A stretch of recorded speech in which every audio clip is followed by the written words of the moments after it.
What's up, everybody? TCZL, aka Freedom Arts, back with another video on the Golden Love channel. Wow. As a Minnesota native, born and raised in Minneapolis, North Side for life, I don't even know where to begin, honestly. I had to wait a few weeks to digest everything that's been going on down here before I made a video. So for you guys wondering, well, Freedom Arts, you from Minneapolis, how come you ain't make a video on it? It's been like 3 weeks. I had to digest everything because it's a hot mess. It's a lot going on, and most of this is going on the south side. It almost leaked over to North Minneapolis. That got shut down real quick, but it's a cluster. You know what? A lot of stuff going on. So for those who live in their parents' garage or underneath a rock or somewhere in the sewer with it, two people now, but originally it was one person, has been shot protesting ICE on the south side of Minneapolis. The first one was a European woman named Renee Good.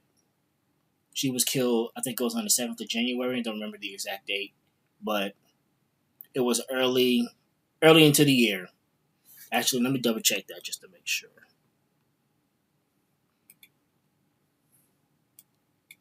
I think, oops, give me a second. Renee Good.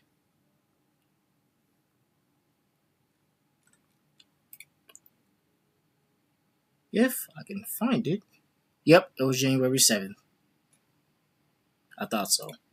So, she lost her life January 7th, 2026, 7 days into the year.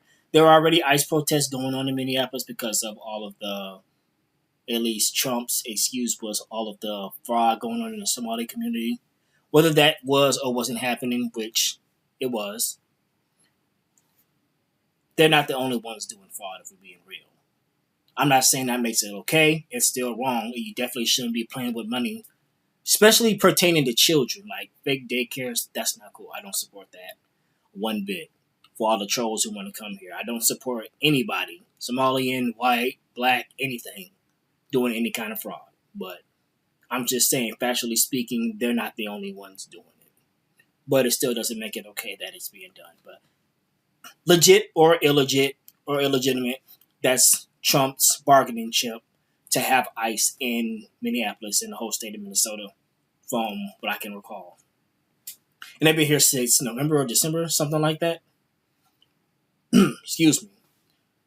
Now, a lot of locals here thought that ICE was essentially engaging in government overreach, where they were pretty much snatching anybody who didn't look, quote, American enough off the streets, whether they were legal or illegal. And that's where a lot of the protests come from. I don't really think people are protesting for the rights of illegals, but some might be.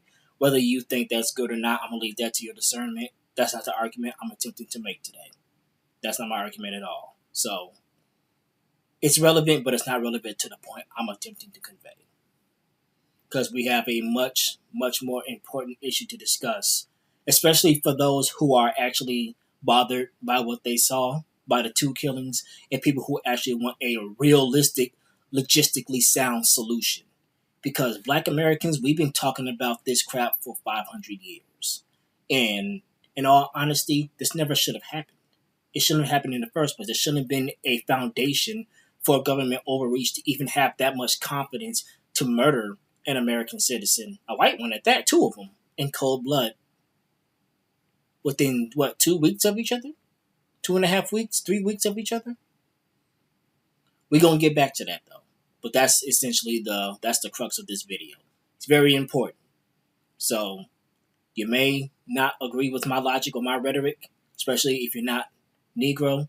But if you stick around, this video is going to make a very good point. Everything that I'm saying it for a very logical and a very logically sound reason. It's all going to add up. It makes sense. And I'm not saying this to be prejudiced or hateful towards anybody or any group. I don't play that. Yes, I stand up for my people, for Black empowerment, but that's because we have been targeted and discriminated for half a millennium. We have deliberately and almost exclusively been targeted and profiled and murdered and killed and enslaved just because of our skin color, almost exclusively. There were some other groups of people who experienced it as well, but for them, it was an exception. For us, it was the rule. And there was no other group of people in the world who are declared three-fifths of a human being on any nation's constitution. Not that I know of. So that's why I do what I do, but it's not to hate anybody else or any other group. It's just to acknowledge reality. That people who look like me are disproportionately targeted simply for looking like me. With that being said, let's get to the video and why all of this ties back to white supremacy and why white supremacy needs to be destroyed to, ironically, even stop Europeans or white people from being killed. Now, Renee Good was in her car. Allegedly, they said she was impeding traffic so she could warn potential illegals or potential people of color that are not Black. So like Mexicans, Native Americans, Asians, Somalians, etc. People who are on the hit list for ICE deportations and ICE seizings, ICE attacking them, basically. People who are on ICE's hit list. So allegedly they said she was holding up traffic to warn them about ICE being in the neighborhood and to stop them from being able to, quote, do their job. Allegedly. Everybody saw the video. She pulled back when one of the ICE agents hopped out the car, lifted his hand into her car, and tried to open the door. She pulled back to reverse so she could get out the way. She turned the wheel, sped forward, and then that's when the other cop that circled her car, he already did a whole 360 around her car, shot her in the face 2 or 3 times. And then that's when she crashed into the pole a few seconds after that. And then that's when all the protests really started to pick up. Now, what happened to her was wrong. It shouldn't have happened. It shouldn't have happened. A lot of people may make the argument that, well, she shouldn't have been there in the first place. She shouldn't have been protesting and blah, blah, blah. I'm not even here to make that argument because, honestly, in my opinion, that's irrelevant. She's gone now. So there's really no point in even making that argument, at least not in my opinion. You may disagree. But that never should have happened. And why I say that never should have happened, I mean the foundation to embolden federal police to even engage in such a despicable act never should have been laid down in the first place. But this foundation where police thought, okay, maybe I could use this as an excuse to murder this woman right here and right now and can get away with it. The reason why that cop, and from what I know so far, he pretty much has gotten away with it. No one's trying to press charges. Definitely not the mayor or the governor. They're not trying to press charges. They'll say ICE get out of Minneapolis, but they're not really going to do anything. They're just running their mouths. They're bumping their gums, right?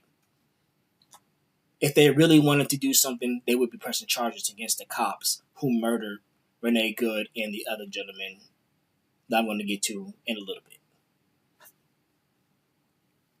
The reason why the police, federal police in this case, felt bold enough to do that is because there's been no punishment for police lately. When George Floyd was killed in 2020, the whole city, well, practically the whole world caught on fire. But especially in Minneapolis, because this is where it happened. And this is, at this rate, Minneapolis is turn up central. It seems like this city is the protest capital of the world. Whether you think that's good or bad, I'm going to leave that up to you. I really don't care how you feel about that. It is what it is. I'm only speaking objectively factual information for the most part. Only thing that's not objectively factual that I'm speaking is how I personally feel about the whole incident, which, honestly, I'm probably just going to leave my own personal feelings out of it because for the point that I'm making, it's really not... The point that I'm making is not as... It doesn't hold that much weight compared to the point that I'm making. The point that I'm making is why this is happening, why federal cops, federal troops are emboldened to even engage in and act so disgusting and deplorable and detestable that they'll do it more than once within the span of 3 weeks.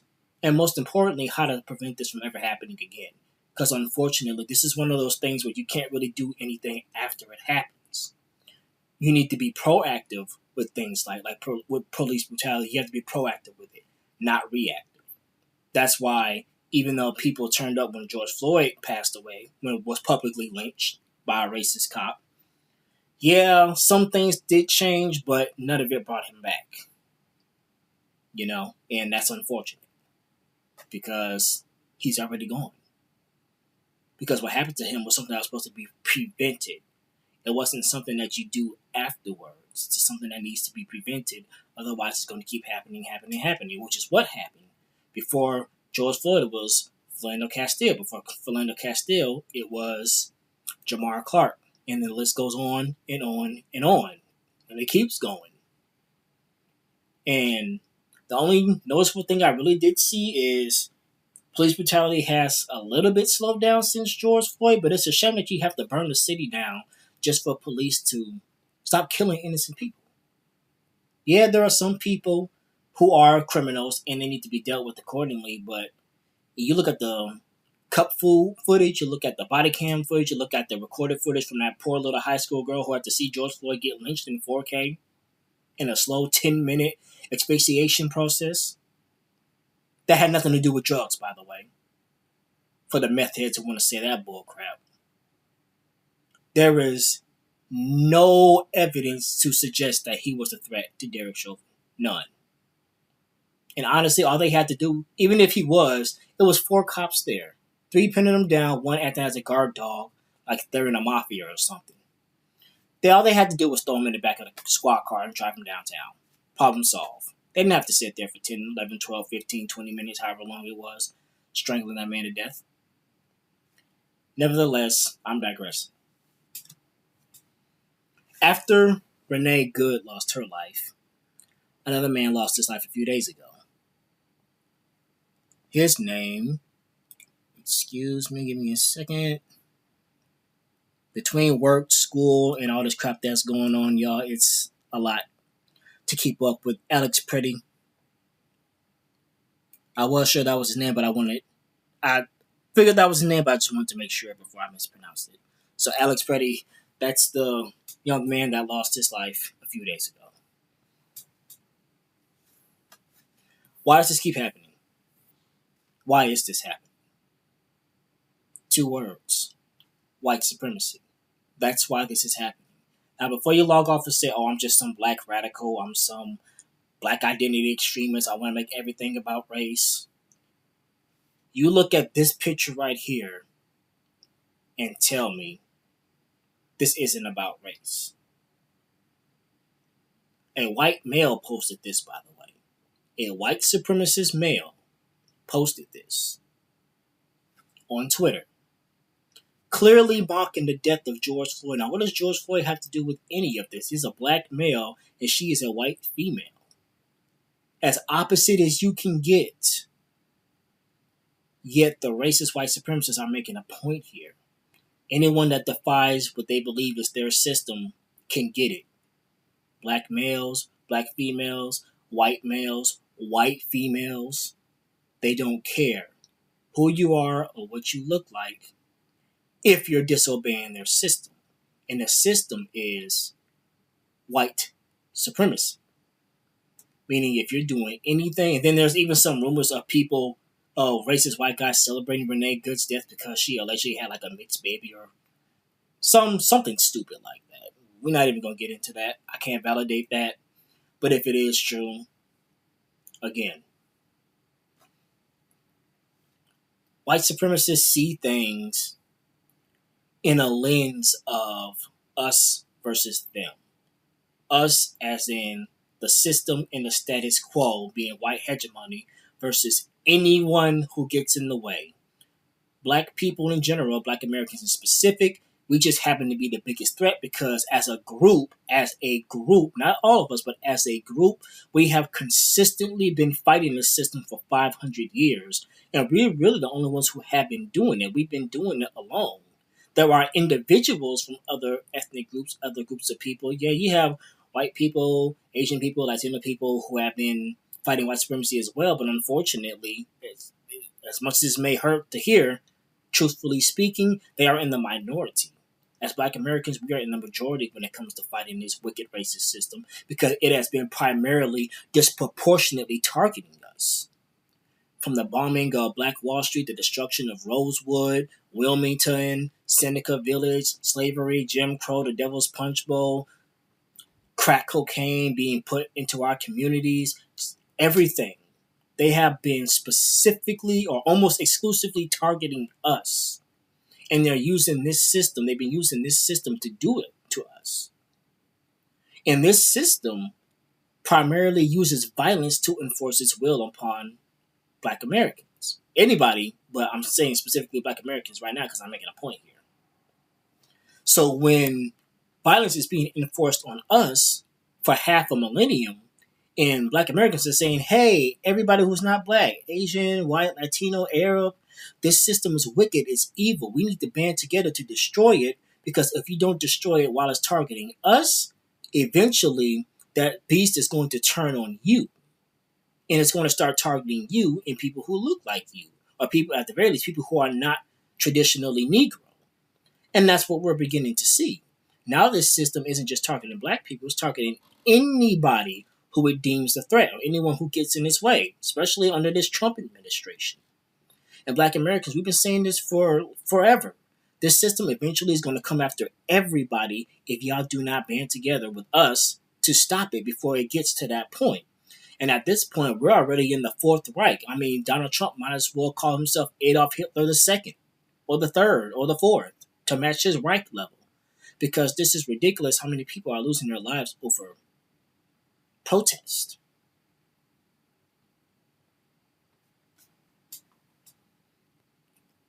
The only realistic solution to stop this from happening, and I can go on and on and on. Honestly, I probably should make a more detailed video. This video is already like 17 minutes, so I'm going to cut it there. I mean, honestly, I pretty much made the point that I need.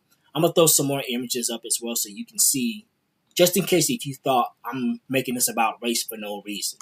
Because that tends to happen a lot, especially on social media. Oh, you Black people, you're making it about race when it's not about race. And then you see tweets like this and images like that. And then Facebook posts like this. And you see all the people laughing at protesters losing limbs and body parts just because they don't like what they're protesting. Losing limbs, body parts, and lives. At first, it was just Black people who was getting treated like that. Now it's everybody who denies this system. Realistically, the only way to stop this from happening again is to dismantle white supremacy. Because if that system's not dismantled, they're going to feel emboldened. It needs to be dismantled by everybody, not just Black Americans. The destruction of white supremacy will benefit everyone, white people included. Because this system is giving white people false hope. It's giving them a system of privilege that entices them to ignore racism. Well, not all white people, of course, but as a group, unfortunately, that has been the case. White supremacy cannot stand for 500 years if it didn't have a huge either following, those who are engaging in it, or those who are passively letting it happen. That's not to be mean. It's not to be hateful. That's just factually true.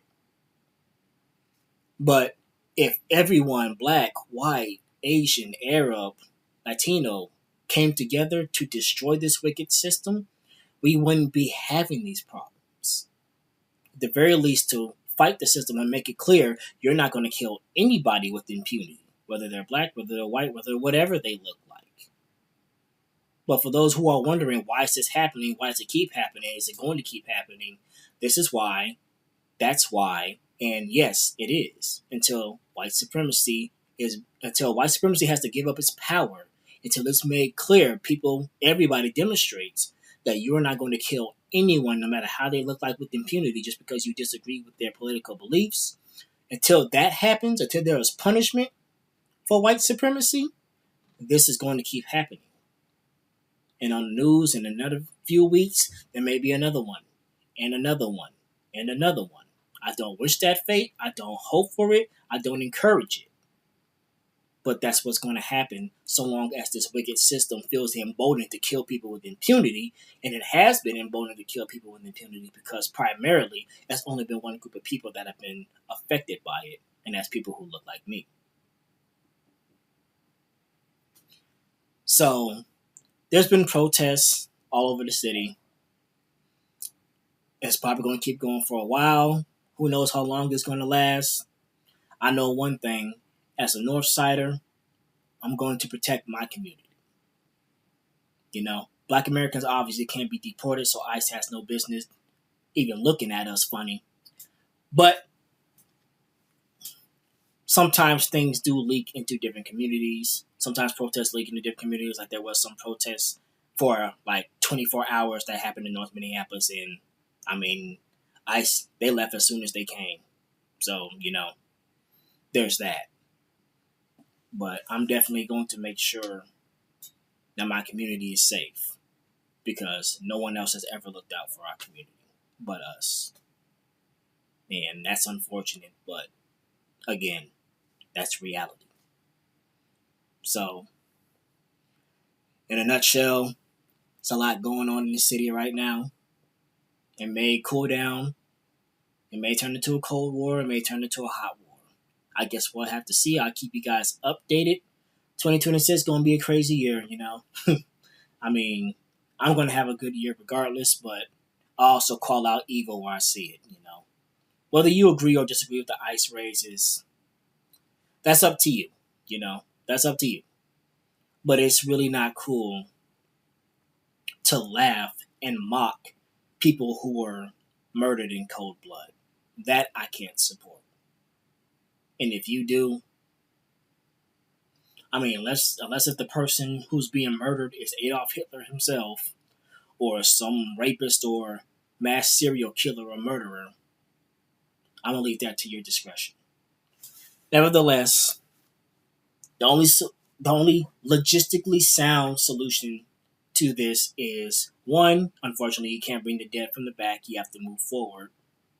And rest in peace to their souls. Obviously, I'm not saying like just forget about them or scrape them off the map. I'm saying you have to move forward, as in you have to prevent this from happening again.